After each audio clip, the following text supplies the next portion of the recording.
You don't need me to tell you that Colorado did not play well in this hockey game. Avs lose to the Tampa Bay Lightning 5-0.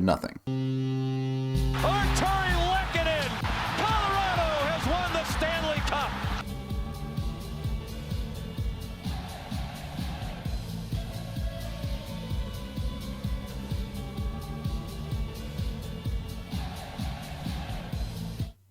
The initial portion of this game, about 12-13 minutes, was all right. The Avs were playing okay, maybe getting outplayed a little bit by Tampa, but it was an even competitive game. Avs were getting opportunities, Avs were keeping it close, and they were playing aggressive. Their main problem was they couldn't finish, and part of that is playing Andrei Vasilevsky, who played very, very well in this game. Another part of that is the Avs are missing open nets. There are two sides of this story. The Avs do need to play better. They do need to finish better. But we've seen this be an issue for them already in the season, so that's bad that it's still happening. We've also seen them come out of it before in this season, so I have faith that they will come out of it again. And the bigger problem is the Avs took a penalty in this game and then just completely fell apart for the rest of it. Late in the Avs penalty kill here, EJ stops anything from going behind the net for Cirelli, and then he sticks specifically with Cirelli as this puck comes back up the wall. You have Nichushkin sticking with the puck, and EJ coming all the way up to fill the second forward spot. Instead of a handoff out high by the forwards, it's now EJ and Nichushkin out high.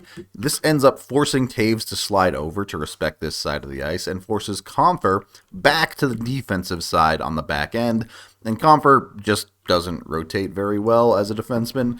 At the same time, EJ's not able to get back into the play effectively, so it creates a bunch of people that are completely lost and leaves Corey Perry wide open in front. Once he gets the puck, he has all day to do whatever he wants with it, and he beats Georgiev. After surviving the majority of that first penalty, Tampa would get the lead and never look back. As you saw on that goal, and you'll see through the rest of these goals, the Avs defensively were a bit discombobulated, and that's probably because they lost their number one defender due to concussion symptoms. That sucks, but it's also no excuse. The Avs are better defensively than they played in this game, and they need to figure that part of it out immediately. As you get into the second period, the wheels just entirely come off for Colorado. What is initially a quality opportunity for the Colorado Avalanche doesn't go in the net. Now, credit to Devon Toews here for recognizing this play and getting back. Initially, it looks like the Avs should be okay defensively in what is a 2-on-2 at worst, maybe even a 3-on-2 for Colorado defending. But Colorado just gets absolutely set on fire. Both Devon Toews and Sam Girard take the same player. Neither of them defend it particularly well. They both get just absolutely torched by Cirelli. Just get beaten to the puck, aren't able to make a play on it, and leave a man wide open coming down the middle because of lack of communication and lack of comfort playing together.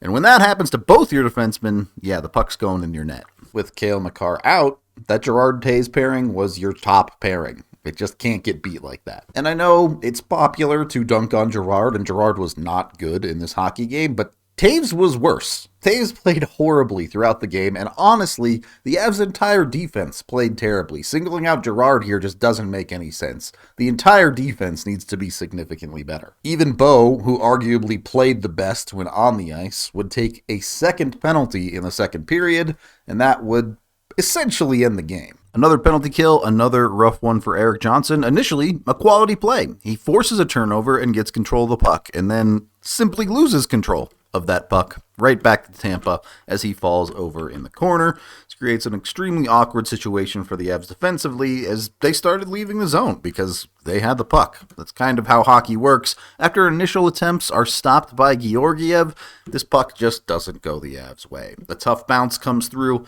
goes off of Nichushkin's stick. It looks like Point probably gets a piece of it, and it redirects Funky right into the net.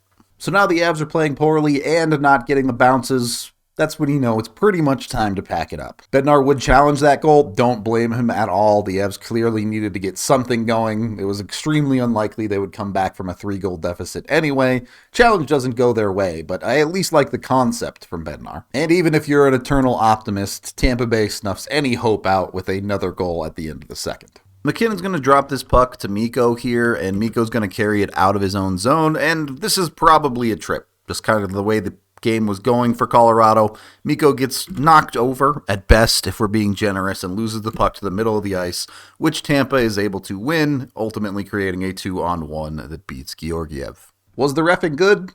No. Did it change the outcome of this game?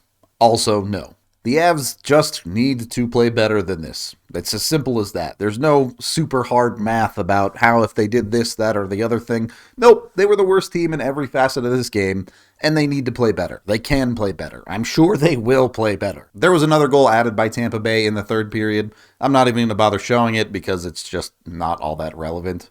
Avs had clearly packed it in at that point, and nothing really mattered. The good news is, Minnesota also got dominated by Vegas on this night, so the Avs didn't even really lose any ground in the standings. They're going to get away with this bad game, but games like this cannot keep happening on both ends of the ice. Your opportunities need to be finished. The Avs had multiple open nets that they simply just missed. That's not Vasilevsky playing well. The scoreline obviously speaks to the struggles from the defense, and I'm putting this on the defense. Really don't think Georgiev played all that bad tonight. In fact, he was the only reason they were in it in the first period. So the Avs just have to be better. They get away with it this time as we start to do a lot of standings watching in this portion of the season. The Avs have targets they're chasing down now, or in this case, they're technically ahead of Minnesota in the standings because of games in hand, but it depends relatively what they do, how you feel about any given Avs loss. It's not going to take a ton for the Avs to make the playoffs. If they continue playing at the pace they've played so far, they'll make it in,